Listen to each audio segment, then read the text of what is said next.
At inaasahan nga pong aabot sa 600,000 hanggang 1,000,000 katao ang dadalo sa kalungsod National Thanksgiving Day sa Cebu, kabilang na ang matataas na opisyal ng gobyerno. Si Pangulong Noynoy Aquino, ang Papal Nuncio, delegasyon mula sa Vatican at mga deboto mula sa iba't ibang panig ng bansa. Sa punto pong ito, makibalita tayo kay Cara David na nasa South Reclamation Project sa Cebu City. Cara, ano nang nangyayari dyan? Magandang tanghali sa iyo, Trisha. It's a very beautiful day here at SRP South Road Properties, kung saan gaganapin nga ang National Thanksgiving Day para dito kay San Pedro, Calunsod. Kung makikita mo dito sa aking likuran, punong-puno na, halos punong-puno na itong SRP na ito, at isa-isa nang pumapasok yung mga karosa dito sa loob ng SRP. 81 all in all, yung mga karosa na papasok dito, papunta sila dito sa Templete de Pedro o yung dambana para kay San Pedro, Calunsod.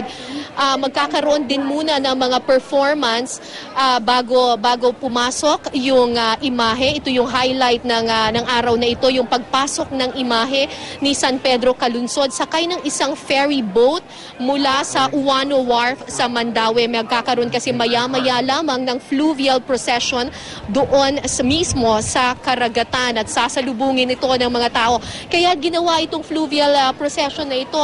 Trisha, alam naman natin na itong si San Pedro, Calunsod ay isang misyonero na naglibot sa iba't ibang mga isla sa Marianas na naging dahilan ng kanyang pagkasawi sa kamay ng ilang mga katutubo. So mamaya magkakaroon ng kaunting reenactment ng martyrdom ni San Pedro, Calunsod. Sa ngayon, nagsimula na yung dalawang procession, isa galing sa north mula dun sa MJ Cuenco Avenue at isa naman galing naman sa south doon sa Talisay City. Mga tinatayang mga 5 kilometers yung nilakad ng mga deboto papunta lamang dito sa SRP, dito sa venue ng Thanksgiving Mass para kay San Pedro, Calunsod. Pero hindi ito ininda ng mga tao kahit napakainit ng panahon, tirik na tirik ang araw, ay talagang gagawin nila, masilayan lang nila ang kanilang ang santo, ang ikalawang Pilipinong santo na si San Pedro, Calunsod. At gayet nga ng sinabi mo, ilang mga matataas na opisyal ng gobyerno ang dadalo mamaya.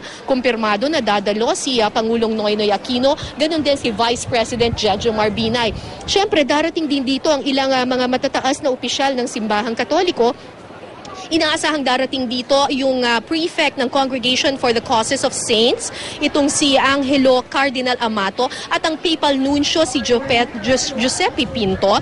Dadalo rin dito ang tatlong kardinal ng Pilipinas, si Archbishop Emeritus Ricardo Cardinal Vidal, ang bagong talagang kardinal na si Cardinal Antonio Tagle, at si Cardinal Gaudencio Rosales.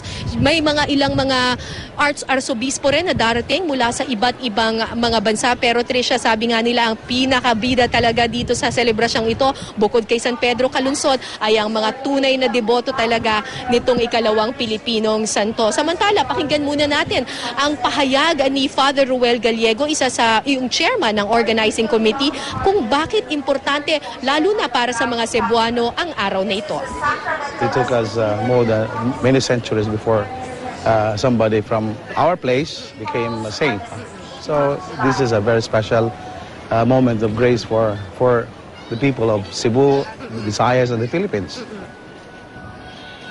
So Trisha, yan ang pahayag nga ni Father Gallego. Maya-maya alas 5 ng hapon, dyan natin inaasahan magaganap itong Thanksgiving Mass para kay San Pedro, Calunsod. Pero kung makikita mo dito sa aking likuran, ayan napakarami na ng mga tao. Pero sabi nga 29 hectares itong buong SRP na ito. Ina-expect nila mamaya talagang mapupuno itong buong venue na ito.